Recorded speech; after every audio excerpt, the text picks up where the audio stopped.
हाल ही एक एग्जाम हुआ था फॉरेस्ट गार्ड का, जिसमें एक डीआई आई हुई थी। मैंने उस डीआई को बोर्ड पे रखा भी है, मतलब आज के सेशन में वही डीआई मैं हल कराऊंगा। निश्चित तौर पर इस डीआई को हल करने में 90% लोग परेशान हुए होंगे। यह डीआई अलग पैटर्न पर है, अलग इसमें रिक्वायरमेंट्स है, अलग तरह की यहाँ पर डिमांड है। अच्छे से अच्छे लोग जब इस प्रश्न को करेंगे तो कंफ्यूज रहेंगे और सही सलूशन नहीं कर पाएंगे। मैं आज कोशिश करूंगा कि इस डीआई का प्रॉपर सोल्यूशन आपको स्पष्ट कर दूं, क्लियर कर दूं, आप जिससे इसमें कॉन्फिडेंट हो जाएं और इस तरह के प्रश्न अगर आपको अपनी परीक्षा में मिले तो आप जरूर हल कर पाएं।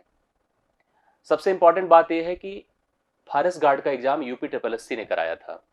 आज का सेशन आप इन तक देखेंगे तो आपको इस डीआई का कॉन्सेप्ट समझ में आ जाएगा, इसमें किस तरह की वर्किंग है आपको क्लियर हो जाएगी और आप पूरी तरह से श्योर हो जाएंगे, आपको टेंशन नहीं होगी। आइए इस प्रश्न को पढ़ा जाए। इस डीआई को महत्वपूर्ण मान करके, इंपॉर्टेंट मान करके आप इस डीआई का पूरा अच्छे से एनालिसिस करिए। आपको क्लियर और कॉन्फिडेंट तो 100% आएगा, आप 100% कॉन्फिडेंट होंगे। प्रश्न यह है, निम्नलिखित तालिका का अध्ययन करें और प्रश्नों का उत्तर दें। जब मैंने इसको रीड किया तो निश्चित तौर पर हमको भी एक कंफ्यूजन आई कि हम लोग इसको प्रॉपर किस वे में लेके चले कि आपको समझने में समस्या ना हो। करना अलग चीज होता है, समझना अलग चीज होता है। यहाँ पर एक परीक्षा में संस्कृत और कंप्यूटर में प्राप्त अंकों के आधार पर 100 छात्रों का वर्गीकरण किया गया है। विषय दो हैं, एक संस्कृत है, दूसरा कंप्यूटर है। यहाँ पर जो आंकड़े दिए गए हैं, अच्छा मार्क्स जो नंबर्स हैं वो 50 में से हैं, मतलब मैक्सिमम मार्क्स उस परीक्षा का 50 है, पूर्णांक 50 है। बच्चे टोटल 100 है। टोटल कितने हैं? 100 है। 100 बच्चों की बात की गई है। दो विषय इन्वॉल्व किए गए हैं और लास्ट में एक नीचे लिखा औसत, मतलब कुल, एवरेज, एग्रीगेट इसको मेंशन किया गया है। डेटा कैसे दिया गया? 40 और ऊपर, 40 और ऊपर, 30 और ऊपर, 20 और ऊपर, 10 और ऊपर, 0 और ऊपर। अब यहां पर एग्जैक्ट हमको फिगर नहीं दिया है कि किस नंबर में कितने बच्चे आ रहे हैं। यह अगर समझना है तो पहले तो आप लोग पहले इसके पहले बोर्ड पर चलिए, मैं वहां पर प्रॉपर समझाता हूं, जो बेसिकली सांख्यिकी स्टैटिस्टिक्स का भाग होता है। जब आपको डेटा क्लास इंटरवल के साथ दिए जाते हैं, कभी ऐसा हो कि जैसे किसी स्कूल में एक टेस्ट हो, मैं इसी चीज को वहां पे थोड़ा सा आपको अपडेट करूंगा तभी क्लियर हो पाएगा।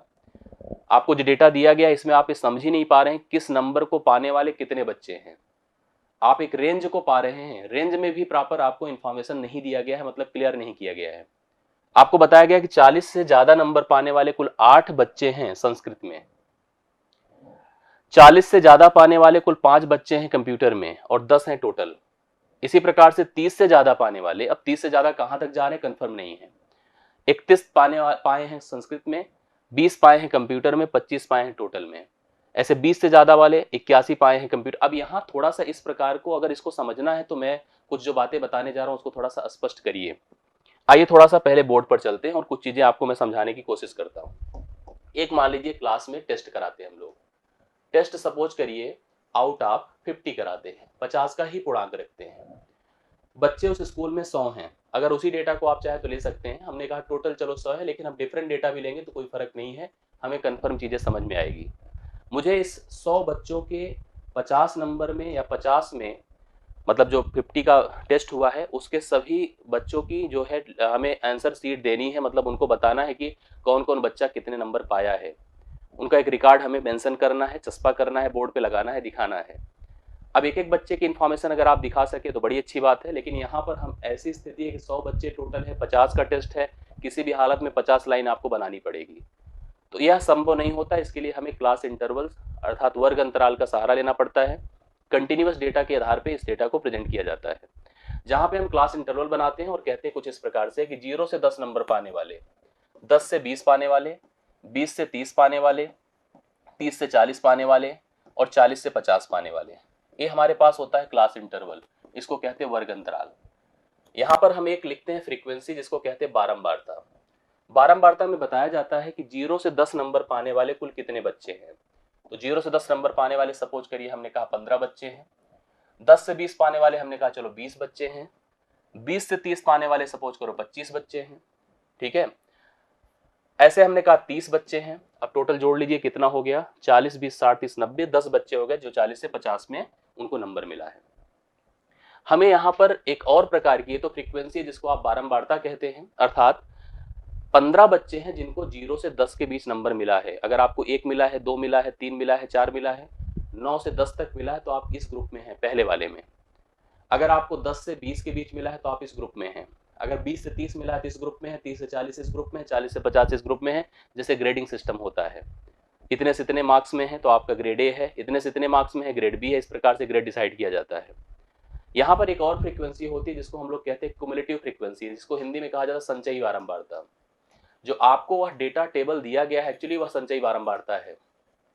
हिंदी में संचयी बारंबारता, अंग्रेजी में इसको हम CF या क्युमुलेटिव फ्रीक्वेंसी कहते हैं। क्युमुलेटिव फ्रीक्वेंसी कहते हैं। क्युमुलेटिव फ्रीक्वेंसी भी दो प्रकार की होती है। एक LCF होती है जिसको कहते हैं लेस देन क्युमुलेटिव फ्रीक्वेंसी। एक MCF होती है जिसको हम कहते हैं मोर देन क्युमुलेटिव फ्रीक्वेंसी। दोनों का फर्क समझिए और इसी का अप्रोच आपको दिखेगा, आपको जो प्रश्न दिया गया है। LCF क्या है, ध्यान से देखिएगा। हम पहले LCF की बात करते हैं। मतलब कभी कभी किसी डेटा में आपको LCF दिया है और सही सही आंकड़ा दिया ही नहीं है। जैसे अभी यहाँ पे भी एग्जाम में अब जो आपको DI दी गई उसमें वही कॉन्सेप्ट है। आपको क्युमुलेटिव फ्रीक्वेंसी तो पता है, एक्चुअल फ्रीक्वेंसी, एक्चुअल बारंबारता तो आपको दिया ही नहीं है। LCF देखो कैसे जनरेट होता है और LCF से हम ओरिजिनल कैसे बनाते हैं, दोनों बातें मैं आपको कंफर्म करता हूँ। हम कहेंगे 10 से कम नंबर पाने वाले कितने बच्चे। जब बात LCF की आएगी तो हमारे वर्ग अंतराल में हम बड़े के पास जाएंगे। एक्चुअली क्लास इंटरवल में एक छोटा होता है एक बड़ा होता है। हम बड़े के पास जाएंगे और कहेंगे तुमसे कम कितने लोग हैं। तो 0 से 10 में कितने लोग हैं, 15, तो इसका मान यहाँ 15 ही हो जाएगा। फिर कहेंगे भैया 20 से कम पाने वाले कितने लोग हैं। तो 20 से कम का मतलब 20 से 10 और 10 से 0, इन दोनों को जोड़ देंगे तो 35 होगा। फिर हम कहेंगे 30 से कम पाने वाले कितने लोग हैं। तो 30 से 20 होगा, 20 से 10 होगा, 10 से 0 होगा। तीनों को जोड़ेंगे तो यहाँ पर ही हो जाएगा 60। अगर हम कहेंगे 40 से कम, इसमें 30 और जोड़ दीजिए 90, और अब 50 से कम तो 10 और जोड़ दीजिए 100। सिस्टम में होता है, मतलब आप समझे होंगे जो मैंने बनाने की कोशिश करी बताने की आपको, कि 0 से मतलब 10 का डेटा टोटल 15 थे, मतलब 15 बच्चे थे। मैं कह रहा हूँ 15, 10 से कम पाने वाले कितने बच्चे हैं, आपने कहा 15। हमने कहा 20 से कम, तो 20 से 10, 10 से 20, दोनों को जोड़ दीजिए 35। 30 से कम, 30 से 20, 20 से 10, 10 से 0, तीनों जोड़िए तो 60। 40 से कम, 40 से 30, 30 से 20, 20 से 10, 10 से 0, टोटल जोड़िए 90। 50 से कम 10 और जोड़ दीजिए तो 100। सभी 100 बच्चों का इंफॉर्मेशन आपके सामने है। इसको लिखा कैसे जाता है, इसका एज इट इज यही होता है।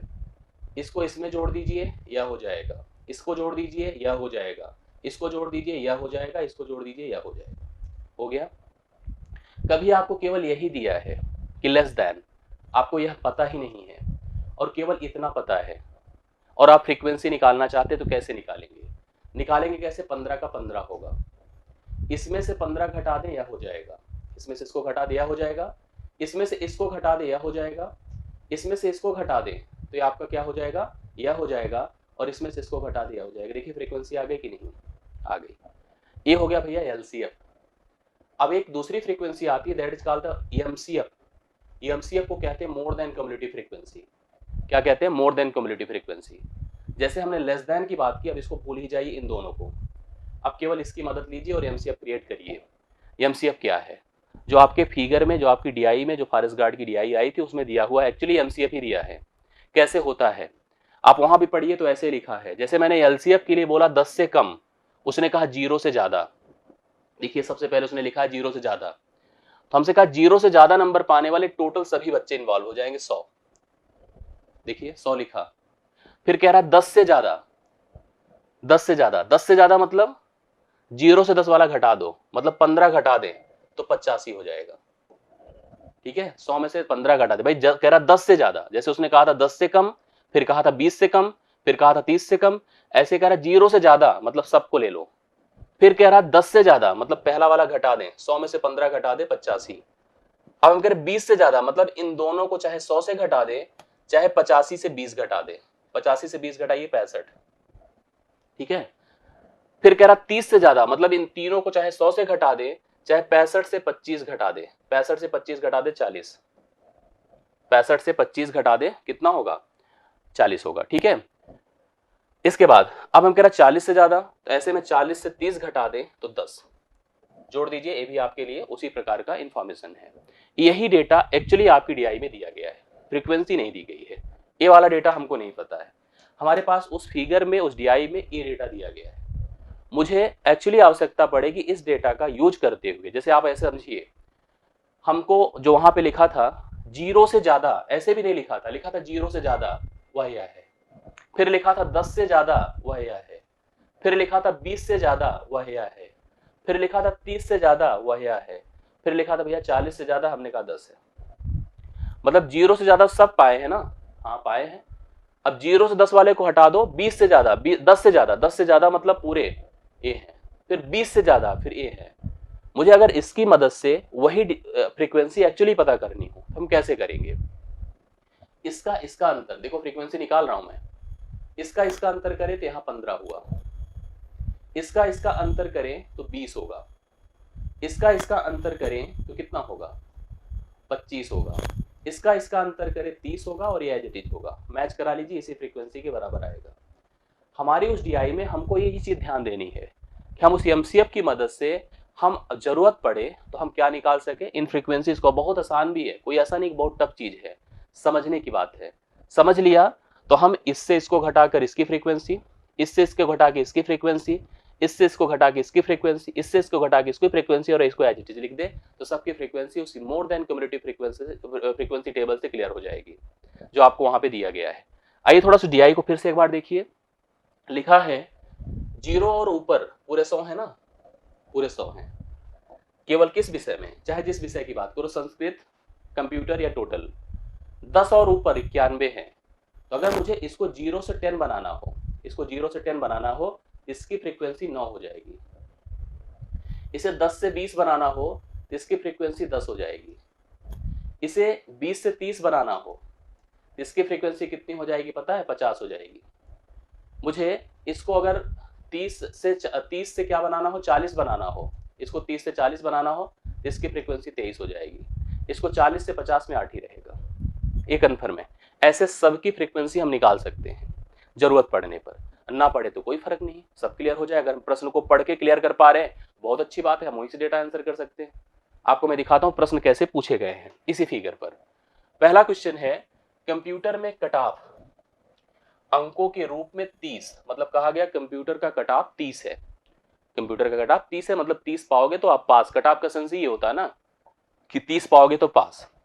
और कुल मिलाकर कट ऑफ, कुल मिलाकर कट ऑफ, कंप्यूटर में कट ऑफ और कुल मिलाकर कट ऑफ अंकों के रूप में 30 के साथ उत्तीर्ण छात्रों की संख्या के बीच का अंतर कितना है। अब जैसे कट ऑफ क्या होता है, कट ऑफ मिनिमम मार्क्स होता है, उतना पाइए, आप पास है, उससे ज्यादा पाए तो बड़ी खुशी की बात है। कंप्यूटर में 30 और ऊपर की संख्या 20 है, और कुल मिला के अगर देखा जाए तो 25 है। अब आप कहोगे सर फ्रीक्वेंसी कैसे समझ ले रहे हैं? ये फ्रीक्वेंसी नहीं है, 30 और ऊपर, मतलब 30 और ऊपर में 30 से 40 भी है, 40 से 50 भी है, उसका मान 20 है। अगर हमें केवल ये बताना होता 30 और 40 तो इसको घटा देते 15 आता, और यह 5 रहता, तब भी जोड़ते देखिए 20 ही आता। कट ऑफ अगर 30 है कंप्यूटर का, तो उसकी संख्या, उन बच्चों की संख्या जो कंप्यूटर में कट ऑफ क्लियर कर रहे हैं, उनकी संख्या 20 होगी, क्योंकि 30 या 30 से ऊपर की आंकड़े हमारे पास 20 है। और टोटल सभी विषयों की बात किया जाए, ओवरऑल एग्रीगेट की बात की जाए तो 25 है। कह रहा दोनों में अंतर क्या है? भैया दोनों में अंतर 5 है। देखो हमें बनाने की आवश्यकता नहीं पड़ी, हम कर लिए।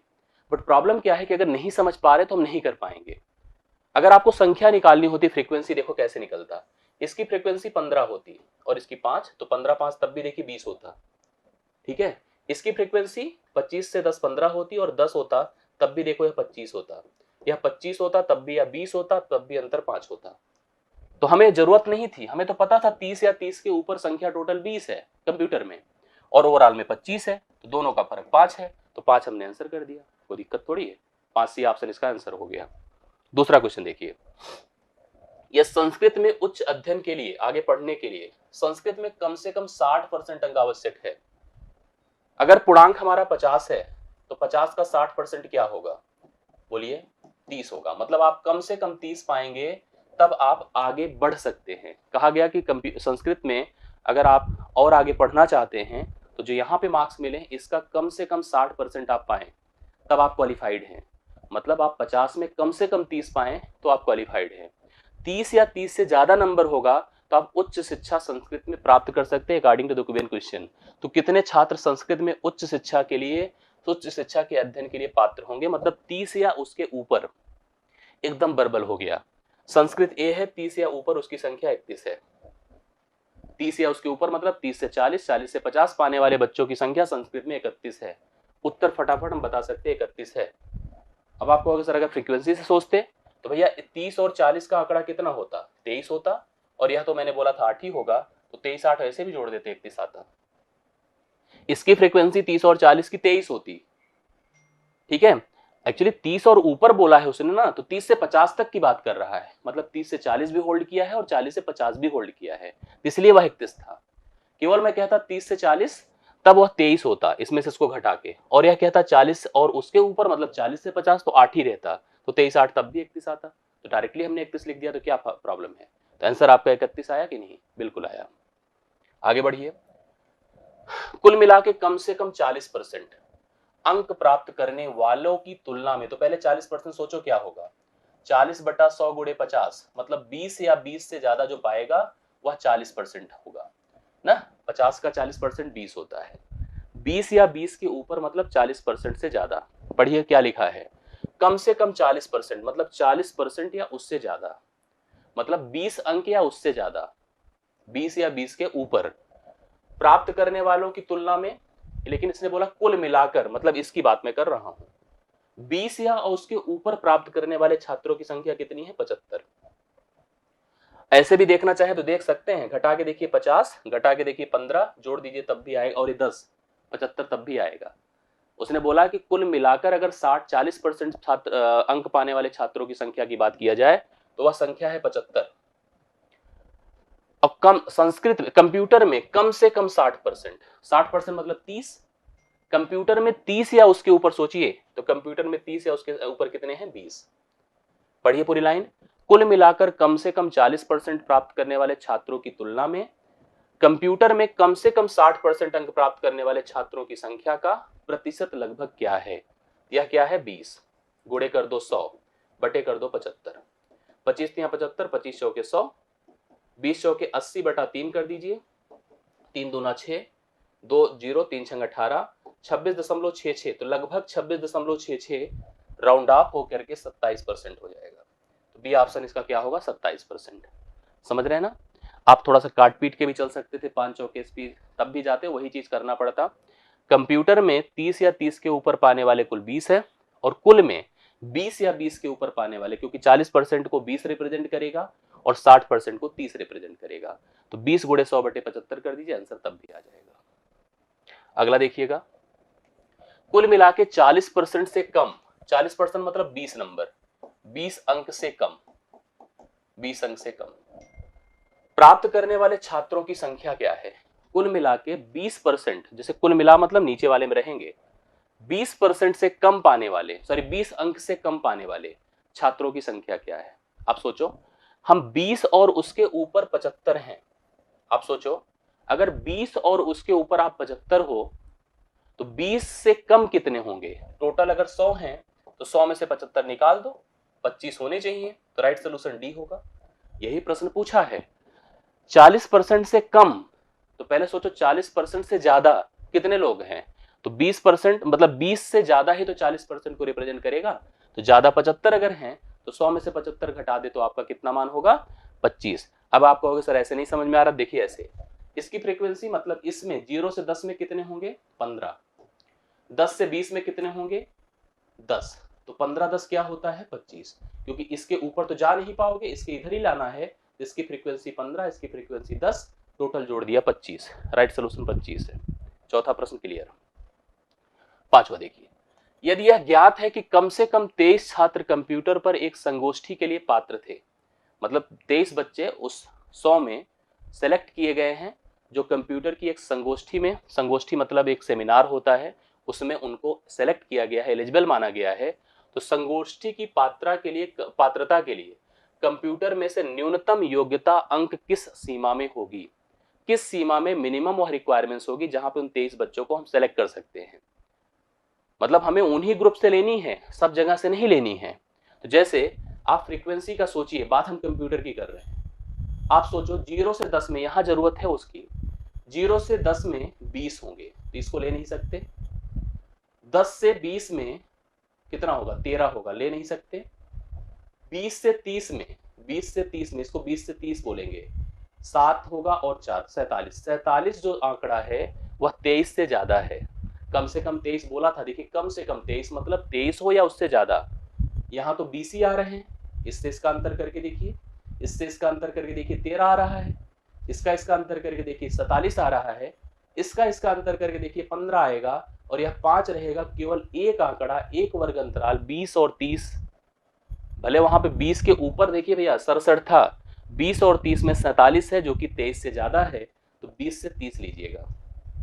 20 से 30 का जो आंकड़ा है, जो वर्ग अंतराल है, वही 23 छात्र जो संगोष्ठी के लिए एलिजिबल थे उनको रिप्रेजेंट करेगा। तो न्यूनतम योग्यता 20 से 30 की है, और यही सेलेक्टेड और सही आंसर है।